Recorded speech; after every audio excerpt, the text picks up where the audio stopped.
Okay students, तो आज हमारा डिस्कशन का टॉपिक है ग्रेविटेशन चैप्टर में एक्सेलरेशन ड्यू टू ग्रेविटी।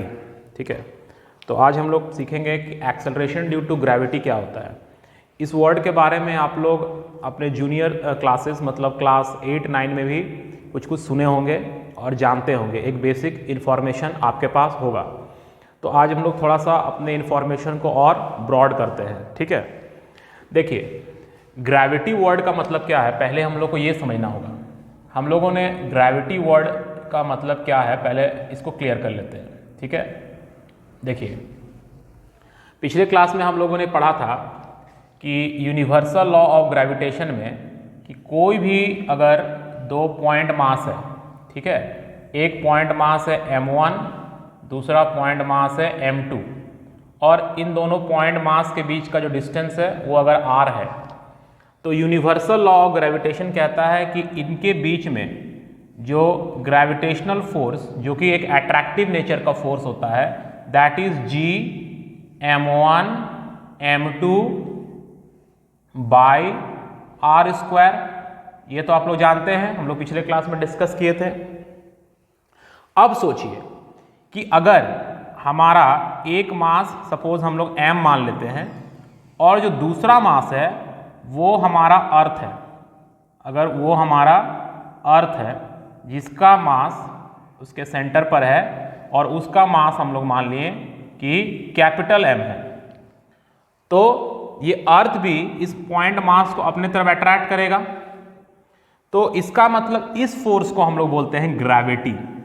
इसका मतलब ग्रेविटी मतलब बेसिकली क्या हुआ, ग्रेविटी मतलब friends it is the force of attraction due to the earth. मतलब अर्थ जो फोर्स लगा के किसी बॉडी को अपने तरफ खींचता है या अट्रैक्टिव फोर्स किसी बॉडी पर लगाता है, उस ग्रेविटेशनल फोर्स को ही हम लोग ग्रेविटी कहते हैं जब वो फोर्स अर्थ लगा रहा है। क्लियर?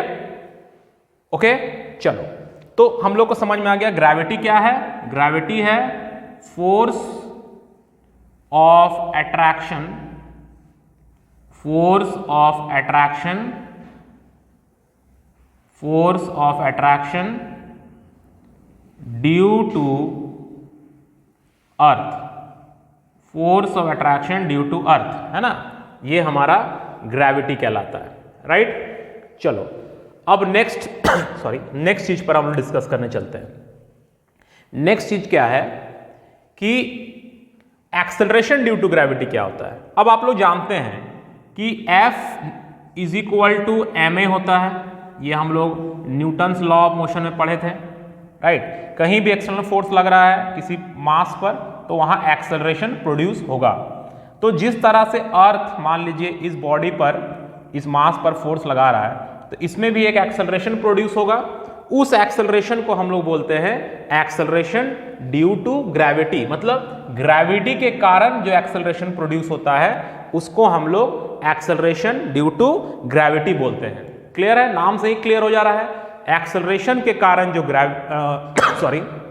ग्रेविटी के कारण जो एक्सेलरेशन प्रोड्यूस होता है उसको हम लोग बोलते हैं एक्सेलरेशन ड्यू टू ग्रेविटी। ठीक है, यहां क्लियर है?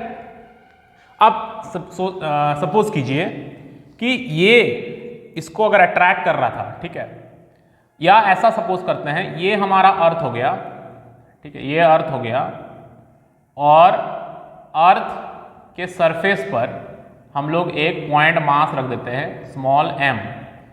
तो अर्थ के सेंटर से इसका जो डिस्टेंस होगा वो r की इक्वल हो जाएगा, where r is the radius of earth. r यहां पे क्या हो गया, रेडियस ऑफ अर्थ हो गया।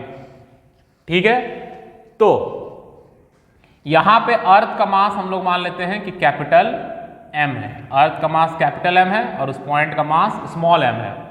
सो what will be the gravitational force या force of gravity, F equal to G small m capital M divide by R square.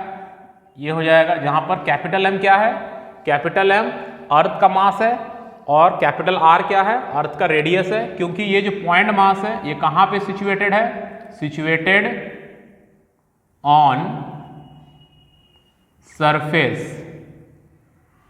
Of earth, ये अर्थ के सरफेस पर सिचुएटेड है। ठीक है, अब एक चीज देखिए, आप जानते हैं कि फोर्स इज इक्वल टू क्या होता है, मास इनटू एक्सेलरेशन। फोर्स इस पर लग रहा है तो इसका मास लेंगे और उस एक्सेलरेशन को ही हम लोग लिखते हैं g। This is the acceleration due to gravity. तो mass into acceleration equal to g small m capital M by r square. So this mass of the body cancel. So what is the value of small g? Small g का value क्या आ गया? Small g का value आ गया g m by r square. Is it clear? ये आ गया हमारा स्मॉल g का वैल्यू। ठीक है, बट ऑलवेज रिमेंबर कि ये वैल्यू तभी एप्लीकेबल है जब हमारा जो पॉइंट मास है जिस पर अर्थ ग्रेविटी लगा रहा है, अट्रैक्टिव फोर्स लगा रहा है, वो अर्थ के सरफेस पर होना चाहिए। और एक बड़ा इंटरेस्टिंग बात है कि एक्सेलरेशन ड्यू टू ग्रेविटी आप देख सकते हैं is independent of the mass of the body.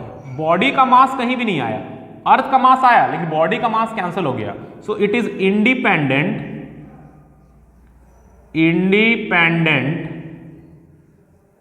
Of what? Mass of body. Mass of body पे ये डिपेंड नहीं करता है। बॉडी का मास कुछ भी हो, ग्रेविटी के कारण उस पर जो एक्सेलरेशन प्रोड्यूस होगा, that acceleration will have same value. अब जैसे वी नो कि अर्थ का जो रेडियस होता है दैट इज 6.4 इंटू 10 का पावर 6 मीटर। ओके, और जो अर्थ का मास है दैट इज अप्रोक्सीमेटली 6 इंटू 10 का power 24 kg and g, that is capital G, that is universal gravitational constant, is 6.67 10 का पावर -11 न्यूटन मीटर स्क्वायर पर kg square. Now you just put this values here, in values को यहां पर आप put कीजिए तो g का जो वैल्यू आएगा वो क्या आएगा? 6.67 10 का पावर -11 6 इंटू 10 का पावर 24 डिवाइडेड बाय 6.4 इंटू 10 का पावर 6 का whole square. Now if you will solve this we will find approximately this value is close to 9.8 metre per second square. इसीलिए हम लोग acceleration due to gravity, gravity के कारण जो acceleration produce होता है उसका value 9.8 metre per second square लेते हैं। Clear? This is the value of acceleration due to gravity. और सबसे इंटरेस्टिंग बात जो है मैंने कहा आपसे वो है ये कि आप किसी भी बॉडी को ड्रॉप कीजिए या किसी भी बॉडी को ऊपर की तरफ भी फेंकते हैं तो उन पर जो फोर्स लग रहा है that force is force of gravity, और उस फोर्स के कारण जो एक्सेलरेशन प्रोड्यूस होगा that acceleration is 9.8 metre per second square irrespective of the mass of the body. Body का मास यहां पर कोई फैक्टर नहीं है। क्लियर? ये कॉन्सेप्ट समझ में आ गया?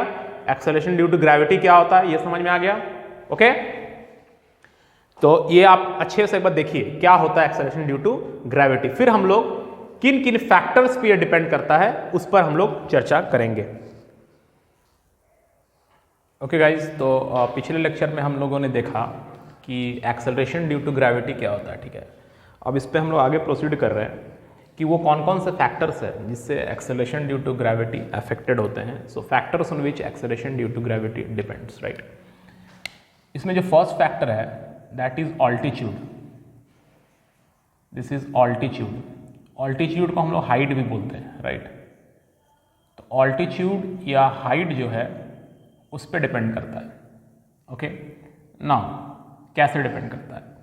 जैसे जो हम लोगों ने डेरिवेशन किया था एक्सेलरेशन ड्यू टू ग्रेविटी का निकालने के लिए, तो वहाँ पे हम लोगों ने अर्थ कंसिडर किया और बॉडी को अर्थ के सरफेस पे रखा and the distance is, this distance is r, that is equal to radius of earth. ये रेडियस ऑफ अर्थ के बराबर है, ठीक है। और ये हो गया मास m और इसका भी मास m था। तो हमारा जो एक्सप्रेशन आया था वो आया था g equal to gm by r का स्क्वायर, gm बाई r का स्क्वायर, ये हमारा एक्सप्रेशन आया था। अब मान लेते हैं let the mass m, let the mass m is situated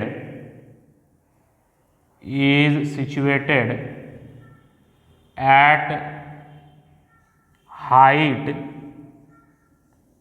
h, mass m is situated at height h from earth's surface, from earth's surface, ठीक है। let the mass m is situated at height h from earth's surface, अर्थ के surface से h height पे वो situated है। तो अगर वो h हाइट पे सिचुएटेड रहता, अगर मास यहाँ नहीं हो के यहाँ होता and this distance is h, ये डिस्टेंस अगर h होता तो फिर हम लोग फॉर्मूला में जब लिखते हैं तो g इक्वल टू हमारा आ जाता gm डिवाइडेड बाई डिस्टेंस। अब इस मास में और अर्थ के सेंटर में कितना हो गया, that distance is r plus H, so it is r plus H का होल स्क्वायर, राइट। बात समझ में आया। पहले जब मास सरफेस पे था तो डिस्टेंस हमारा कितना था, r था, तो फॉर्मूला हमारा आ रहा था gm बाई आर स्क्वायर। लेकिन अब ये मास सरफेस पे नहीं है, वो यहाँ पे है and this is h, so distance अभी हो गया r प्लस एच का होल स्क्वायर। सो इसको हम लोग ऐसे भी लिख सकते हैं gm, और यहाँ से अगर हम लोग r कॉमन निकाल दें और r को ब्रैकेट से बाहर कर दें तो r स्क्वायर हो जाएगा और ब्रैकेट में बच जाएगा 1 प्लस h बाई आर का whole square, right. Now here you can see, यहाँ से हम लोग r बाहर निकाले थे तो r स्क्वायर बाहर निकला, gm by r square is g, ये जो है ये निकल रहा है g एट हाइट h।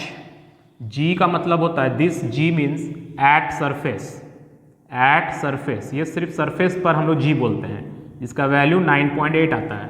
अभी हम लोग g निकाल रहे हैं यहाँ पे, तो यहाँ पे जो g निकलेगा वो सर्टेन हाइट पे है तो gh हो गया। So now gm by r square जो है इसको हम लोग g बोल सकते हैं सरफेस वाला, divided by 1 plus h by are का whole square, right. So height पे जो हमारा g हो रहा है that is g divided by 1 plus h by are का होल स्क्वायर। क्लियर, बात समझ में आ गया। सो आप देख सकते हैं कि g at height is g divided by 1 plus something हो रहा है, तो 1 प्लस समथिंग का मतलब हो गया कि नीचे में क्या हो जाएगा, नीचे में हो जाएगा आपका 2, तो नीचे में 2 मतलब 3, 4 कुछ भी हो सकता है, 1.1, 1.2 कुछ भी हो सकता है, 1 से बड़ा आएगा। मेरे बोलने का मतलब है कि 1 प्लस समथिंग का स्क्वायर है तो 1 से बड़ा आएगा, तो g को जब 1 से बड़ा नंबर से डिवाइड करेंगे तो फिर क्या होगा, वैल्यू घट जाएगा। सो हाइट पे जब हम लोग जाते हैं, हायर ऑल्टीट्यूड पे जाएंगे तो g का वैल्यू डिक्रीज करते रहेगा, ठीक है। इस फॉर्मूला को हम लोग इस तरह से भी लिख सकते हैं, बट हम आपको सजेस्ट करेंगे कि आप इस फॉर्मूला पर ज़्यादा ध्यान दीजिए। This can also be written as gh equal to g1 minus 2h by r, इसको ऐसे भी लिखा जाता है, ठीक है। इसको ऐसे लिखने, यहाँ से यहाँ कैसे बनता है, by using binomial theorem. Binomial theorem को यूज़ करते हैं हम लोग, बाइनोमियल एक्सपेंशन को यूज़ करते हैं, ठीक है। और बाइनोमियल एक्सपेंशन को यूज़ करके हम लोग यहाँ से यहाँ पहुँच सकते हैं, बट मेरा सजेशन रहेगा कि ज़्यादा से ज़्यादा हमारा फोकस पहला वाला एक्सप्रेशन पे रहेगा, क्योंकि यहाँ पर बहुत सारी चीज़ें हम लोग नेग्लेक्ट करके इस फॉर्मूला को लाते हैं। तो gh is equal to g1 minus 2h by r भी इसको लिखा जा सकता है, ठीक है। बात समझ में आया। बट एक्चुअल फॉर्मूला जो है वो है gh equal to g1 plus h by are का होल स्क्वायर, जिससे पता चल रहा है कि वैल्यू डिक्रीज कर रहा है, ठीक है, एट हायर ऑल्टीट्यूड। उसके बाद हम लोग आते हैं सेकेंड फैक्टर पे। पहला फैक्टर ऑल्टीट्यूड था, दूसरा फैक्टर जो है वो है डेप्थ इनसाइड अर्थ। अर्थ के अंदर जाएंगे तो फिर क्या होगा, inside earth, right, this is depth inside earth. Earth के अंदर अगर हम जाएंगे, जैसे हम लोग माइंस में जाते हैं, तो उस समय क्या होगा, जी का वैल्यू क्या होगा। देखिए ये हमारा अर्थ है, ठीक है। अब पहले हम लोग यहाँ पे था मास, अभी मास मान लीजिए यहाँ पे है, सो वो कुछ नीचे आ गया अर्थ के सरफेस का, suppose this is D depth, okay. अब आप देखिए, अब हमारा जो स्फीयर है वो छोटा हो गया ना, पहले पूरा अर्थ यूज हो रहा था, राइट। अब ये जो डिस्टेंस होगा, ये जो डिस्टेंस होगा अर्थ के सेंटर से, वो हो जाएगा आर माइनस डी, पूरा आर है, डी नीचे आ गया तो आर माइनस डी। बट यहाँ पे एक चीज और है, पहले पूरा अर्थ यूज हो रहा था, तो हमारा जो फॉर्मूला हो रहा था पहले, that is g equal to g m by r square. But अब क्या होगा, अब आप देखिए, अगर हम लोग इसको इस तरह से बनाते हैं कि अर्थ का डेंसिटी कितना है, डेंसिटी ऑफ अर्थ क्या होगा, तो डेंसिटी ऑफ अर्थ वो तो कांस्टेंट रहेगा, तो डेंसिटी ऑफ अर्थ क्या होगा, मास बाय वॉल्यूम। टोटल मास मान लीजिए m है और वॉल्यूम अर्थ का हो जाएगा 4/3 पाई आर क्यूब। हम लोग ये एज्यूम कर रहे हैं कि अर्थ एक स्फीयर है, कंप्लीट स्फीयर है, ठीक है। तो ये आ गया आपका अर्थ का डेंसिटी निकालेंगे। अब हम लोग अर्थ का अगर मास निकालते हैं तो अर्थ का मास कितना आ जाएगा, 4/3 pi r cube into density को रो मान लिए, डेंसिटी, राइट। ये आ गया अर्थ का टोटल मास। अब एक चीज देखिए, यहां पे ये जो पार्ट है इसका वॉल्यूम कितना होगा, इसका वॉल्यूम हो जाएगा 4/3 पाई, इसका रेडियस r माइनस डी है, तो r माइनस डी का होल क्यूब। डेंसिटी तो उतना ही रहेगा, डेंसिटी तो चेंज नहीं होता है। अगर हम वाटर का बात करें, कहीं का भी वाटर लेंगे डेंसिटी सेम रहेगा। सो इतना पार्ट का जो मास है, मान लिए उसको हम लोग m dash, this is the mass, okay. ये हमारा अभी इतना हिस्सा का मास है, क्योंकि अभी इतना हिस्सा ही इस पे फोर्स लगा पा रहा है। पहले पूरा अर्थ इस पे फोर्स लगा रहा था, अभी ये यहां है तो बस इतना ही पोर्शन इस पे फोर्स लगा रहा है, ठीक है। चलिए, तो अब हम लोग इस पर कैसे करेंगे सॉल्व, ठीक है। तो हमारा जो जी निकलेगा डेप्थ का, वो क्या हो जाएगा, जी जो निकलेगा डेप्थ का वो क्या हो जाएगा, तो वो हमारा हो जाएगा g m dash divided by, अब दोनों के बीच का जो डिस्टेंस है वो r माइनस डी है, तो r माइनस डी का होल स्क्वायर हो जाएगा, right. So it will be g m dash, क्योंकि इतना पोर्शन का ही मास के बारे में हमको बात करना है, क्योंकि इतना ही पोर्शन अभी फोर्स लगा रहा है, will be equal to 4/3 pi r minus D का whole cube into density divided by r minus D का होल स्क्वायर। तो यहाँ पे स्क्वायर और क्यूब कैंसिल हो जाएगा। सो डेप्थ पे जो हमारा g का वैल्यू आएगा, डेप्थ पे जो g का वैल्यू आएगा, that will be equal to 4/3 pi, यहाँ पे आ जाएगा r माइनस डी एक बचेगा, right, g, okay, into density divide into density, right, इतना ही बच रहा है ना, 4/3 पाई g। हाँ, अब यहां पे हम लोग क्या कर सकते हैं, इस डेंसिटी को टर्म्स को अगर हटाएं तो इस डेंसिटी के टर्म्स की जगह पे हम लोग क्या लिख सकते हैं, इस डेंसिटी के टर्म्स की जगह पे लिख सकते हैं m divided by total mass of earth 4/3 pi r cube. तो 4/3 पाई 4/3 पाई कैंसिल हो जाएगा, तो बच गया कितना, जी एम। अब एक काम कीजिए, r माइनस डी बचा ना यहाँ पे, और नीचे आर क्यूब बचा, तो आर क्यूब को हम लोग लिख दिए r स्क्वायर इंटू आर। ये वाला जो टर्म आया, यही तो हमारा सरफेस वाला जी आ गया है ना, सरफेस वाला जी आ गया, r minus d by r, तो r बाई आर 1 और ये हो जाएगा d बाई आर। तो डेप्थ पे भी हम लोग देख रहे हैं कि g का वैल्यू डिक्रीज कर रहा है, बिकॉज 1 से यहाँ माइनस हो जा रहा है। सो हाइट पे भी जाएंगे, ऑल्टीट्यूड पे भी जाएंगे, तब भी वैल्यू डिक्रीज करेगा। अगर हम लोग डेप्थ पे भी जाएंगे तब भी वैल्यू डिक्रीज करेगा। इस मेथड को एक बार फिर से समझ लीजिए। इसमें क्या करना है, क्योंकि वो डेप्थ पे है तो पूरा जो अर्थ है वो अभी इस पे फोर्स नहीं लगाएगा, ये जो स्फीयर हम लोग कंसीडर किए ये फोर्स लगाएगा। तो density is equal to mass by volume होता है, तो इतना पार्ट का भी हम लोग मास निकाल सकते हैं, बिकॉज डेंसिटी तो चेंज नहीं होगा, बस इसका रेडियस चेंज हुआ तो इसका वॉल्यूम चेंज होगा। अब हमारा जो फॉर्मूला हो जाएगा वो हो जाएगा G mass of this part by ये distance that is r minus D का होल स्क्वायर। बस वहां पे सारा चीज करेंगे, जो कटना है कटेगा। डेंसिटी के जगह पे फिर फाइनली हम लोग पुट कर देंगे मास बाय वॉल्यूम। क्लियर? तो दोनों फैक्टर हम लोग पढ़े अभी, और भी फैक्टर्स है उस पर हम लोग नेक्स्ट लेक्चर्स में बात करेंगे। थैंक यू फॉर वॉचिंग, और जो भी डाउट्स होगा उसको आप लोग मुझे सेंड करेंगे। Thank you, bye.